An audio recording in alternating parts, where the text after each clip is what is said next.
A'udzu billahi minasy syaithanir rajim. Bismillahirrahmanirrahim. Assalamualaikum warahmatullahi wabarakatuh. Asyhadu an la ilaha illallah wa asyhadu anna Muhammadan abduhu wa rasuluh. Allahumma shalli wa sallim wa barik alaihi wa ala alihi wa sahbihi ajmain. Saudara-saudariku rahimakumullah dimanapun Anda berada, alhamdulillah pada kesempatan kali ini kita masih diberikan kesehatan, baik kesehatan jasmani maupun kesehatan rohani, dan semoga kita semuanya selalu dilindungi oleh Allah Subhanahu wa Ta'ala. Saudara-saudariku jamaah rahimakumullah dimanapun Anda berada, seperti biasanya kami akan menyampaikan sebuah ilmu bimbingan kerohanian, ilmu keluhuran budi. Semoga apa yang kami sampaikan menjadikan sebuah ilmu yang benar-benar bermanfaat.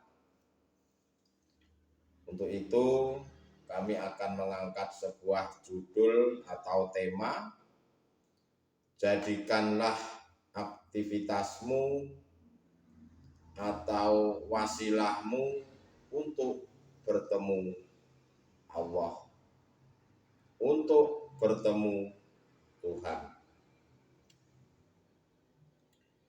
Apa sih di sini yang dimaksud dengan wasilah itu?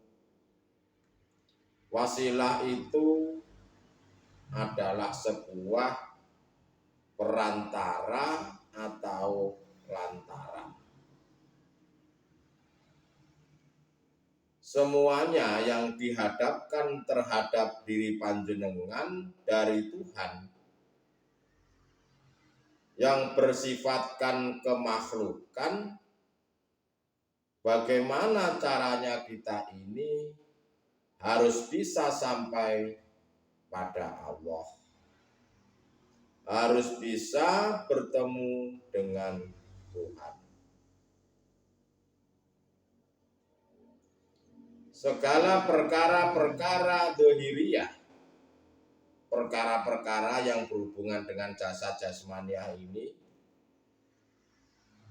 panjenengan itu harus bisa sampai bertemu dengan Tuhan.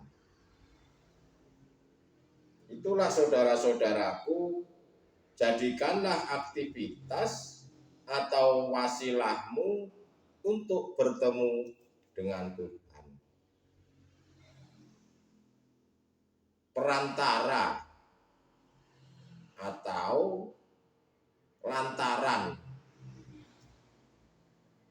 Segala aktivitas itu, wasilahmu itu, jadikanlah untuk hatimu ini bertemu dengan Tuhan. Walaupun dohir ini melakukan aktivitas apapun, itu jadikanlah perantara untuk bertemu terhadap Allah.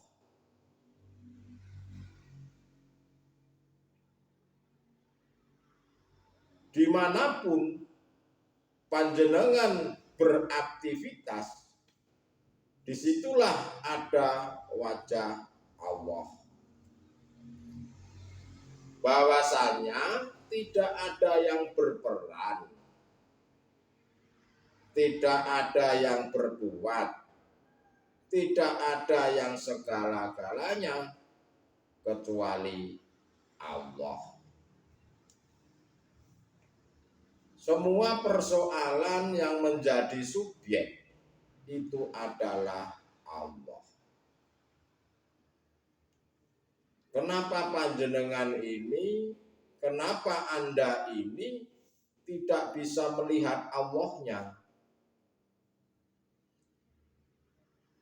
Ya karena kebanyakan diri manusia ini sering kena konspirasinya hawa nafsu. Akhirnya mengatakan bahwa yang berperan, yang berbuat, yang hanya kelihatan adalah makhluknya. Ya karena ini manusia ini menggunakan basariahnya, menggunakan akalnya, kena konspirasi hawa nafsu. Hawa nafsu itu membisikkan hatimu untuk melupakan Tuhan. Makanya banyak saudara-saudara kita ini tidak bisa melihat Allahnya di dalam setiap aktivitas atau di dalam wasilah.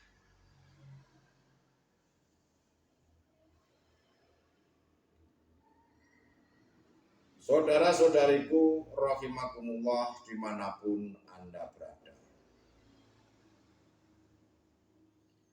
Bagaimana syariat itu panjenengan juga harus bisa menjadikan sebuah hakikat menuju makrifat, bertemu kepada Allah. Hal ini tentunya tidak terlepas dari apa yang sudah pernah kami sampaikan. Harus membawa kunci, yaitu dzikir sirul asrar. Baik ilmu ataupun bentuk laku atau prakteknya. Kalau kita ini hanya sekedar mengetahui dzikir sirul asrar itu seperti itu, tingkatan-tingkatannya dzikir sirul asrar itu dari soal basiro, ainul basiro sampai hakul basiro, hanya mengetahui saja. Tetapi hal itu bila tidak dipraktekkan, tidak dijalankan, maka tidak akan bisa melihat Tuhan. Percuma, walaupun pandai dalam ilmu hakikat, walaupun canggih dalam ilmu makrifat, tetapi jika diri manusia itu tidak pernah mempraktekkannya, sama halnya bohong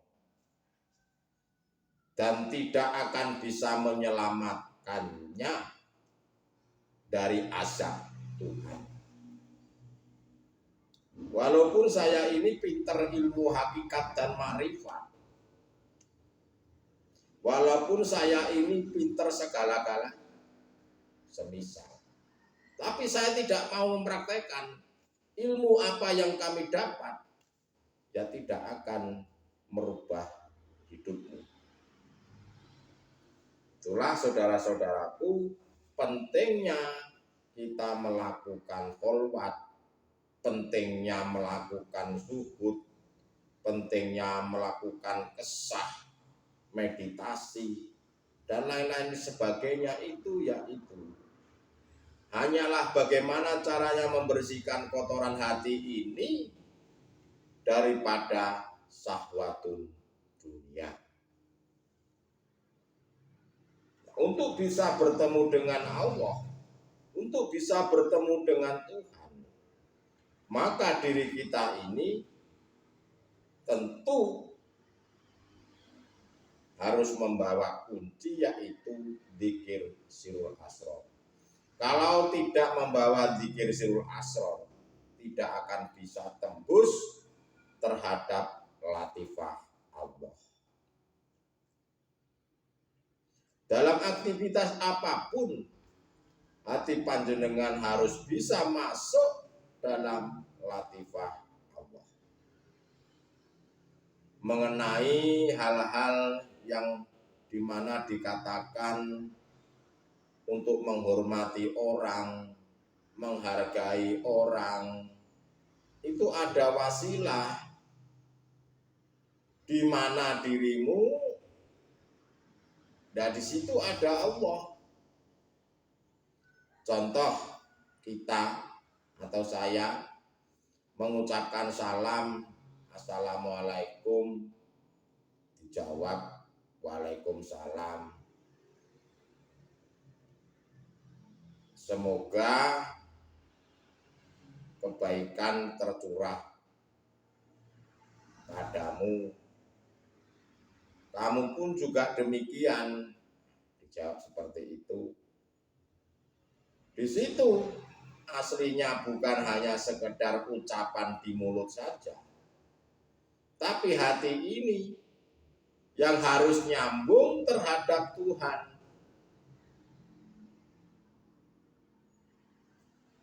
Perlu diketahui bagi saudara-saudaraku, ada perkara-perkara di mana perkara-perkara ini bisa menyempurnakan iman seseorang. Yang pertama adalah memperlakukan orang lain seperti halnya memperlakukan dirinya sendiri. Barang siapa kenal dirinya, maka juga dia pasti mengenal Tuhannya. Barang siapa manusia ini sudah tahu Allah di dalam dirinya, dia juga pasti bisa bertemu dengan Allah di luar dirinya. Tetapi ya sebaliknya, barang siapa yang tidak bisa bertemu dengan Allah di dalam dirinya, sudah tentu, sudah pasti di luar dirinya, pasti dia tidak akan bisa bertemu dengan Allah. Itu sudah jelas. Bagi ahli hijab, mau dipaksakan seperti apapun,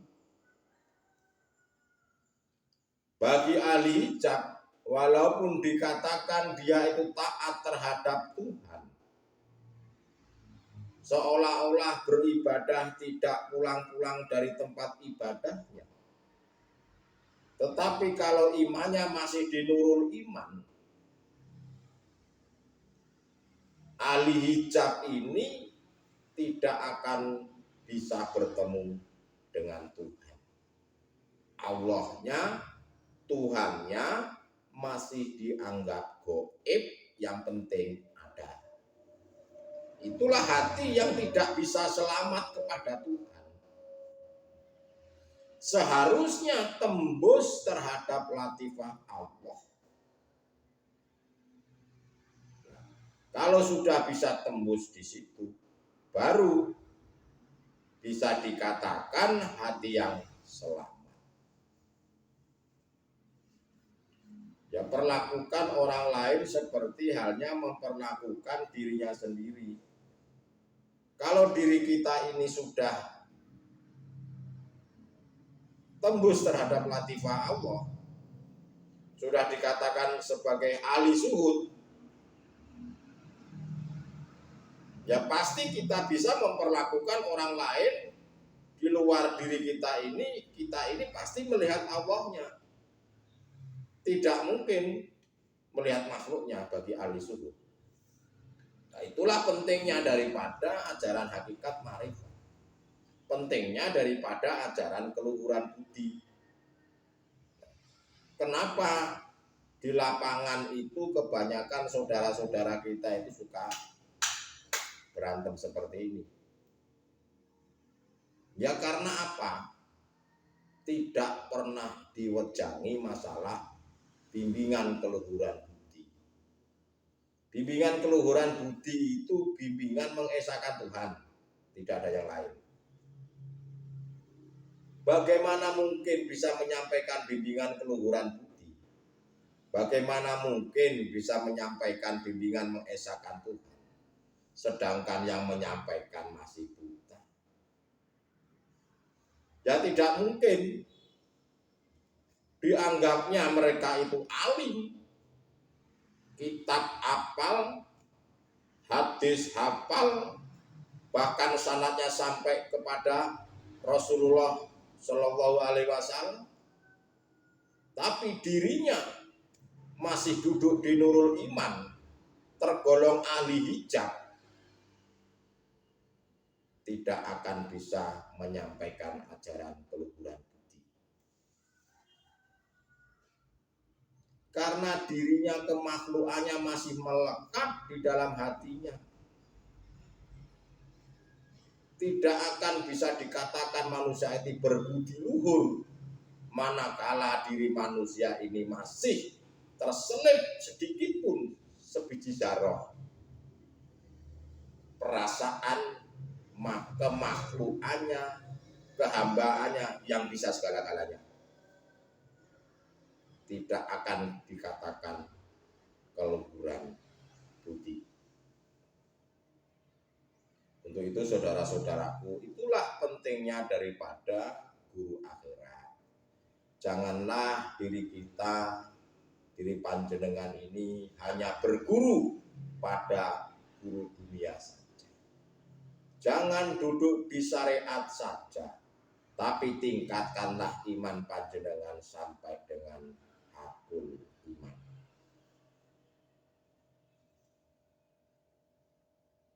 Perkara-perkara selanjutnya apa yang bisa menyempurnakan iman itu selain memperlakukan orang lain seperti halnya memperlakukan diri sendiri itu apa? Yang berikutnya adalah mau membelanjakan, mau menginfakkan, mau mengeluarkan sebagian harta walaupun sedikit demi kemaslahatan. Untuk apa? Ya untuk memenuhi panggilan Tuhan. Agar hati panjenengan ini selalu nyambung pada Allah Subhanahu wa Ta'ala. Karena apa? Jika diri manusia ini tidak mau menyampaikan, tidak mau memberikan sedikit harta kepada mereka, ya kita itu belum sempurna karena belum memenuhi panggilan Tuhan. Belum bisa dikatakan orang yang arif.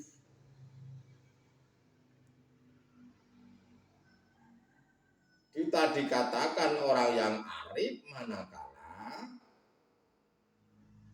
sebagian harta kita, salah satunya sedikit atau banyak, berikanlah kepada mereka yang membutuhkan. Harta itu bukan seperti yang kita bayangkan, harta berupa benda, itu bukan. Sebuah ilmu bimbingan kerohanian ini juga merupakan sebuah harta.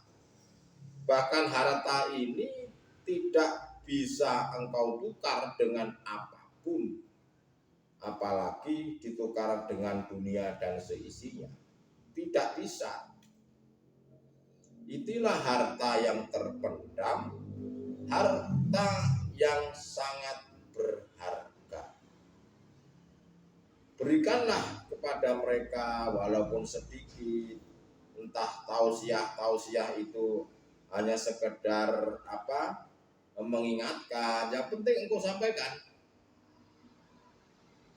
untuk memenuhi panggilan Tuhan, menyampaikan apa-apa yang diperintahkan oleh Allah. Saudara-saudariku rahimakumullah dimanapun Anda berada, hatinya manusia itu banyak yang dikunci oleh Allah. Kenapa kok bisa dikunci oleh Tuhan? Ya karena mereka tidak mengindahkan ajaran-ajaran Allah yang lurus ini,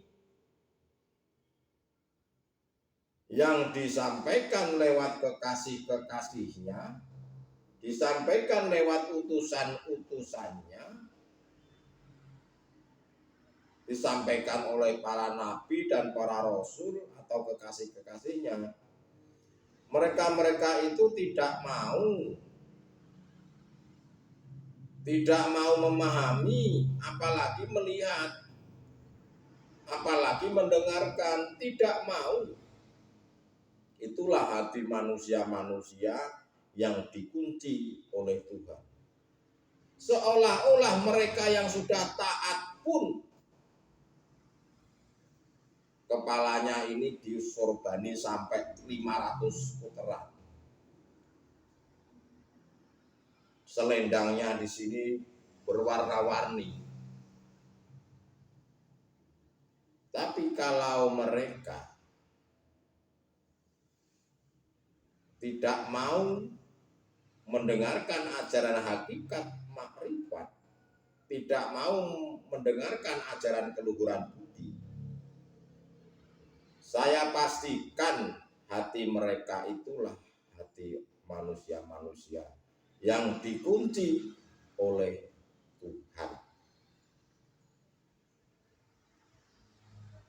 Jagalah panjenengan, hati panjenengan ini jaga dari siksa azab api neraka.